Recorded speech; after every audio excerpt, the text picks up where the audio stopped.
오늘로 21대 국회 임기가 종료됩니다. 그 말은 여야 합의에 이르지 못한 수많은 민생 법안들 이거 다 줄줄이 폐기된다는 이야기인데요. 그렇게 폐기 수순을 밟게 된 법안 가운데 하나가 금융투자소득세 폐지를 골자로 한 소득세법 개정안입니다. 지금 이거를 두고는 정부 여당, 야당 그리고 투자자와 전문가 사이에서도 찬반 입장이 아주 첨예하게 갈리고 있거든요. 대체 왜 그런 건지 전문가 모시고 관련 내용 짚어보도록 하겠습니다. 윤석열 정부 대통령직 인수위원회 전문위원을 지내셨죠. 서울시립대학교 세무학과의 김우철 교수님 전화로 연결하겠습니다. 교수님 나와 계십니까? 네, 안녕하십니까? 네, 안녕하십니까 교수님. 일단은 금투세 폐지 법안이 결국에는 폐기가 됐는데요. 지금 윤 대통령이 폐지 입장 재확인했고요. 그리고 이북현 금감원장이나 이쪽에서도 계속 하겠다라고 이야기하고 있기 때문에 22대 국회에서 다시 논의가 되지 않을까요? 네, 물론 지금 회기가 끝나면서 21대 국회 자동적으로 이제 통과가 되지 않은 법안들은 모두 폐기가 됩니다. 그렇죠. 그래서 이 문제는 만약 아무런 노력을 하지 않는다면 지금 논란의 대상이 되고 있는 그 기존의 제정안 금투세법이 내년부터 이제 시행이 되기 때문에 충분히 의견들을 조율해서 필요한 조정을 해야 한다고 생각합니다. 그러면 좀 기초적인 내용부터 짚어보고 가도록 하겠습니다. 정부는 지금 금융투자소득세 이거 폐지해야 된다는 건데 일단은 이 금융투자소득세가 뭔지 청취자분들께 설명 좀 부탁드릴게요. 예, 보통 이제 저축하 갖고 있는 돈을 이제 자산이라고 하는데요. 보통 부동산 자산으로 갖고 있든지 아니면 예금 같은 또는 주식 채권 이런 금융 상품으로 갖게 됩니다. 근데 이 중에서 가격이 상승하면 이제 이득을 보는 그런 자산들이 있죠. 대표적으로 주식도 그렇고요. 파생 상품도 그렇고 채권도 가격이 변하기 때문에 그러한 상품에 속합니다. 이렇게 자산 가격의 상승으로 자본 이득이 발생하면 이걸 다른 말로는 양도소득이라고도 하는데요. 파는 경우에 이제 실현이 되면 이런 금융투자 소득을 모두 한데 모아서 종합적으로 이제 과세하는 제도를 말합니다. 이게 3억 이하인 경우에는 이제 20% 세율로 과세하고 이상은 25% 세율로 과세하는 방안이 이제 내년부터 시행 예정 상태에 있습니다. 근데 지금도 이 금융투자 상품과 관련해 가지고 소득이 발생할 때 세금이 붙긴 붙잖아요. 네, 물론입니다. 지금은 금융투자에서 오는 여러 종류의 소득을 한데 모아서 통산해서 이렇게 과세하는 게 아니고요. 주식은 주식대로, 채권은 채권대로 이렇게 다 따로따로 펀드는 펀드대로 따로 이렇게 과세를 하고 있습니다. 그래서 주식 같은 경우에는 아시겠지만 대주주, 그렇죠. 단일 종목이 작년까지는 이제 10억 원인데 올해부터 50억이죠. 50억 이상이 되는 분들만 이제 대주주인데요. 이들만 주식에 대한 양도소득세를 내게 됩니다. 그러니까 보통 흔히 말하는 이제 소액 투자자들, 일반 투자자들이죠. 개인 투자자들은 주식과 관련한 이제 양도소득세는 내지 않고 있죠. 비과세되고 있습니다. 채권 같은 경우에는 이제 이자가 붙습니다. 이자 소득세를 지금 내고 있죠. 2천만 원이 넘으면은 금융소득 종합과세로 높은 세율을 맞이할 수 있고요. 2천만 원이 안 되면 이제 14% 분리과세를 하고 있습니다. 펀드 수익은 이제 배당소득을 환수해서 배당소득 과세하고 있습니다. 그리고 파생 상품은 또 그냥 양도세 과세하고 있고요. 금액에 관계없이 이거는 비과세가 없습니다. 그러면 지금도 이렇게 수익에 대해서 세금이 나가는데 금투세가 예정대로 시행된다. 그랬을 때 뭐가 달라진다는 건가요? 제일 많이 달라진 건 아까 말씀드린 것처럼 금투세의 경우에는 주식의 경우 지금은 이제 대주주가 아니면 양도세 내지 않는데 금투세의 경우에는 대주주가 아니더라도 주식 양도소득이 5천만 원을 초과하게 되면 이제 과세를 합니다. 보통 주식 투자 수익률을 높게 잡아서 한 7% 잡으면 7억 원 정도는 투자해야 이제 이 정도 나오겠죠. 그래서 대형 투자가가 여기에 속한다. 자산가층이면은 이제 주식도 세금을 낸다. 대부분 슈퍼개미가 여기에 해당할 거고요. 채권도 종전에는 채권의 가격이 이제 오를 수도 있고 내릴 수도 있거든요. 만기 전에. 근데 그 전에 팔 수도 있고 살 수도 있는데 하여튼 이런 채권의 경우에도 자본 수익은 지금은 비과세인데 이제 금투세에서는 이제 과세로 전환이 되게 됩니다. 예. 이런 과세 범위가 좀 달라지는 게 있고요.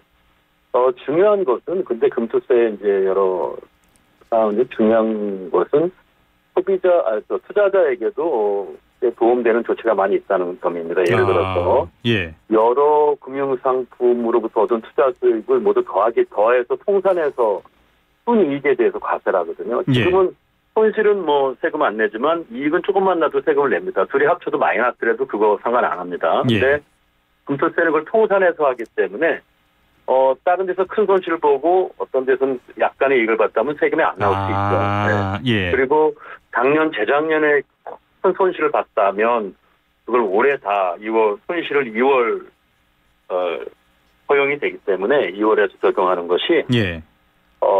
5년 동안 이게 이제 2월이 허용이 됩니다. 그래서 5년을 전체를 합해보면 아직 나는 마이너스다.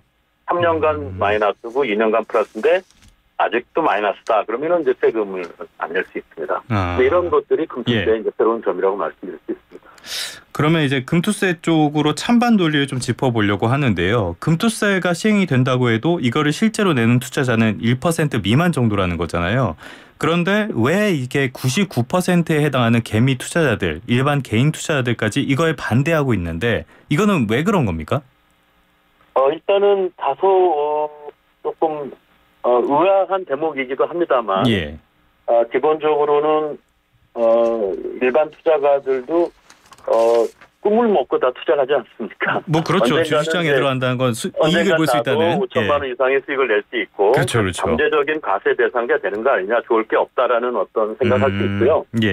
근데 이제 지금 많이 이야기되는 것들은 1%긴 하지만 전체 시장에서 꽤 큰 비중을 차지하고 있는 이런 슈퍼 개미들, 손들이 세금을 내게 되면 대주주가 아니면 지금은 안 내는데 기수가 되면 5천만 원 이상은 이제 아마 수익을 낸다고 전제한다면 이분들은 이제 과세 대상에 들어가죠. 새롭게 세금 부담이 추가되기 때문에 그만큼 이제 국내 주식의 매력이 좀 사라지고 줄어들고 주식시장에서 대거 이탈하게 되면 만약 주식의 시장에 큰 변동성을 갖고 올 것이다. 심하면 이제 주가 하락을 불러올 수도 있는 거 아니냐. 이런 고래등 싸움에 이제 고래 싸움에 새우등 터지는 격으로 이제 염려를 하시는데 이거는 일반 투자자들 전체적으로 그렇게 생각하기보다는 금투세 도입을 우려하고 이제 부정적으로 보시는 분들이 이제 많이 확산시키고 있는 부정적인 견해라고 봐야죠. 이렇게 일반 투자자가 모두 다 이런 걱정을 한다고는 생각하지는 않습니다. 그 부정적인 견해라고 하셨는데 결국에 그 견해라는 게 세금을 내야 해서 그 큰 손들이 시장에 나갈 테니까 그 결과 주식시장이 무너질 수 있다. 이런 거잖아요. 교수님 보시기에 이게 합리적인 의견이라고 보시나요? 미래를 예단하기는 참으로 어렵습니다. 사실은.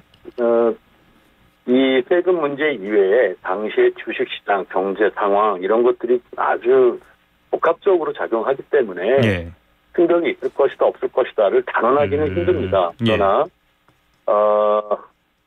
그러나 이제 지금 1%면은 이제 한 15만 명 내외입니다. 그래서 1,500만 명 투자가 있기 때문에. 근데 이제 아까 말한 금투세를 내려면 10억 정도 그래도 갖고 있어야 되지 않냐 평균이.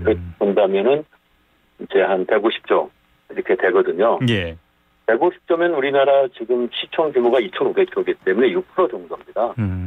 이분들이 다 떠나는 것도 아니고 하기 때문에 전체 시장에서 차지하는 비중을 보건대 기관이나 외국인들 자본의 영향보다는 훨씬 적을 것이기 때문에 이걸 그렇게 너무 무조건 주식시장에 이제 엄청난 폭풍을 줄 수 있다. 이렇게만 보는 거는 조금 조심해야 되지 않나 이렇게 보고 있습니다. 그러니까 예단하기는 어렵지만 좀 과도한 우려일 수 있다. 일각에서는 과도한 우려는 조금 그래도 바람직스럽진 않죠. 물론 이제 이 부정적인 효과를 준비하고 예방해야 되는 분들 입장에서는 항상 그런 걸 염두에 두고 대비책을 세워야 합니다. 그러나 일반 투자자는 아직은 그렇게까지 심각한 단계는 아니지 않는가 이렇게 보고 있습니다. 알겠습니다. 일각에서는 이게 과세 형평성에 문제가 있다 이런 이야기도 하던데 이게 무슨 문제라는 건가요? 이 부분도 이제 많이 언론에서 언급되고 있는데요. 이 금융투자소득은 이제 대상자가 개인입니다. 그러니까 우리나라 주식 투자나 채권 투자를 보면은 이제 외인, 기관, 개인 이렇게 편의상 구분하지 않습니까? 예. 외국인 투자자는 본국에다가 양도세를 냅니다. 미국 같은 경우는 저희들하고 조세 조약 맺었기 때문에 예. 우리나라 국세청에 세금을 내는 게 아니라 미국 IRS에 세금을 내는 거죠. 예. 그 나라에다 세금을 낸다. 예. 기관의 경우는 뭐 대형 법인이기 때문에 100% 법인세를 이제 냅니다. 법인의 경우에는 모든 이제 수입을 하나로 모아서 법인의 수입으로 잡고 비용을 뺀 다음에 법인 소득에 대해서 과세하는 방식이거든요. 그러니까 영업이익과 이런 금융투자소득을 합산해서 비용을 빼가지고 법인세를 이제 과세합니다. 보통 이제 등치가 크면은 24%가 부과가 되겠죠. 근데 이제 금융투자소득세는 이제 이렇게 되면은 개인만 과세되는 그런 모양새인데 사실은 투자의 3주체 다 세금을 냅니다. 네. 지금 오히려 외국인은 우리 보고 너희들은 세금 안 내도 좋겠다 이렇게 얘기하겠죠. 외국인 개인들은. 왜냐하면 미국의 분들은 세금을 내지만 우리나라 이제 개인 투자자 등 소액으로 하시는 분, 개미 투자자들은 지금 양도세 내고 있지 않으니까요. 오히려 이게 다른 거죠. 알겠습니다. 지금이 더 다른 거고. 금투세로 가게 되면 이제 비슷해지는 거죠. 알겠습니다. 지금까지는 이 폐지에 찬성하는 쪽의 논리를 조금 짚어봤고요. 반대로 금투세를 폐지해서 안 된다, 반드시 시행해야 된다 이런 논리도 지금 팽팽하게 맞서고 있잖아요. 이쪽 논리는 어떤 건가요? 금투세 폐지 반대 이제 가장 큰 명분은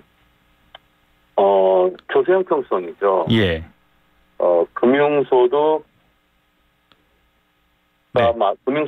금융투자소득 말고 이제 부동산 양도소득 예를 들어서 높은 세금 물고 있지 않습니까? 그렇죠. 소득이 있으면 세금을 내야죠. 그리고 근로소득, 보통 뭐 편의점에서 일하는 그런 최저임금을 받는 분들도 다 원천징수하고 소득세를 냅니다. 그래서 이런 자본소득, 노동소득 간의 형평성 문제, 그리고 부동산이나 금융소득 간의 이제 형평성 문제 때문에 주식에 대해서만 그동안 너무 오랫동안 비과세하고 있었는데 이런 문제는 해결해야 된다. 오랫동안 이제 지적되었던 문제이죠.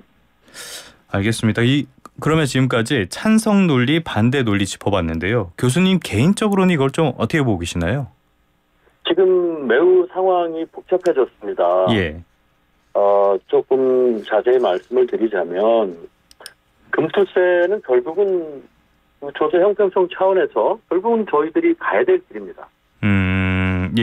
이걸 영원히 세금을 과세를 안 한다. 이것은 조금 불합리하죠. 그렇죠. 조세 원칙에 맞지 않죠. 결국은 이제 가야 될 길인데 여러 이제 세법의 변화, 조정 과정 그리고 유예 과정을 통해서 알고 또 지금 또 반대 입장이 또 확산되는 과정에서 알 수 있듯이 투자자의 이익을 보호해주는 이런 합리화 조치나 자본시장 육성 효과를 또 고려한 이런 것 간의 이제 균형과 조화가 필요합니다. 한마디로. 그러니까 지금 제도는 조금 미흡했다는 거죠. 이게 납세자인 투자자들이 즉각적으로 수용할 만큼 본인들이 이 제도로부터 그래도 이익을 볼 수 있는 부분이 있다. 편익을 얻는 부분이 많이 있다. 이런 것들이 잘 이제 부각이 되지 않았고 또 자본시장에 주는 충격 효과를 제대로 흡수해내는 그런 보완 조치는 부족했거든요. 그래서 저는 이 조세 형평성 또 투자자 보호를 위한 세제 합리화 그리고 자본시장 활성화 이 세 가지를 모두 고려한 제3의 대안이 이제 필요하다고 봅니다.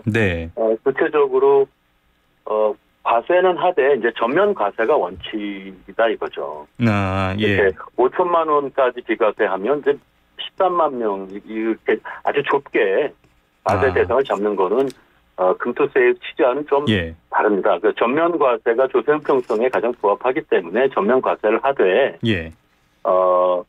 이 금투세를 도입하면서 거래세를 그대로 놔둔다는 거는 어느 투자자도 용인하기 어렵습니다. 당연히 반대가 나옵니다. 최초에 금투세 논의가 됐던 20년 말에 문제됐던 건 바로 거래세도 걷고 투자 그렇죠, 소득세를 그렇죠. 걷는다는 데서 큰 저항이 왔던 겁니다. 예. 세수 관리를 염려하는 세제실 입장에선 이 거래세를 즉각적으로 벌일 수 없었기 때문에 둘 다 부둥켜 안고 가는 모양이었는데 이게 결국 큰 학원을 불러일으킨 거죠. 그래서 이번 논의에서는 제대로 된 금수세를 해보자 이거죠. 네. 금융투자 소득에 대한 과세를 해보자. 그러려면 거래세를 폐지하고 그 다음에 이제 건전하게 자본시장 육성에 기여하는 장기 투자자들 있지 않습니까? 뭐 단타하지 않고 오랫동안 자기 노후 소득 연금과 비슷한 걸 만들려는 목적으로 뭐 1, 20년 이렇게 묻어두시는 장기 투자자들은 또 무대해줘야 된다. 적극적으로 예. 과감하게 감면을 해줘야 된다. 이런 것들은 투자자 이익도 보호해주고요. 자본시장을 이제 오히려 육성하는 데 큰 도움이 됩니다. 이렇게 단타하고 막 이런 분들은 사실 자본시장 육성과는 거리가 있죠. 예. 그분들께까지도 저희가 뭐 큰 혜택을 줘야 되느냐는 건 조금 의문이 될 수 있기 때문에 아무래도 네. 장기 투자자 위주로만 예. 대신 적극적으로 우리가 감면을 주고 또 장기 투자자에 대해서만 그거를 제한시키자 이렇게 볼 수 있고요. 마지막으로는 금투세가 현재 갖고 있는 장점, 아까 말한 통산의 여러 금융상품 간의 손실 이익을 다 합쳐서 우리가 순소득에 대해서 과세하지 않습니까? 그렇죠. 그 통산의 범위를 넓히자, 지금보다도. 그리고 6월 결손 손실 6월 공제해주는 기간이 5년인데 다른 나라다 아직 그것도 훨씬 깁니다. 예. 보통 장기 투자가 10년, 20년 간다고 보면은 그에 맞게끔 손실 6월 기간도 늘려야 되는 거죠. 그래서 네. 물론 세수에는 조금 부정적인 영향이 있겠지만 이런 것들을 과감히 하면서 투자자들을 설득하고 끼얹는 또 그러면서 자본시장 육성에도 도움이 되는 그런 도세형평성을 추구하는 제도 개편이 가장 바람직하겠죠. 제 개인적인 의견은 그렇습니다. 뭐 전면 과세를 하되 이 증권거래세 이건 좀 논란이 많은 세금이죠. 이거를 폐지하는 방안 같은 것들을 제시를 해주셨습니다. 오늘 말씀은 여기까지 듣도록 하겠습니다. 지금까지 서울시립대학교 세무학과의 김우철 교수님과 함께했습니다. 교수님 오늘 말씀 고맙습니다. 네, 감사합니다.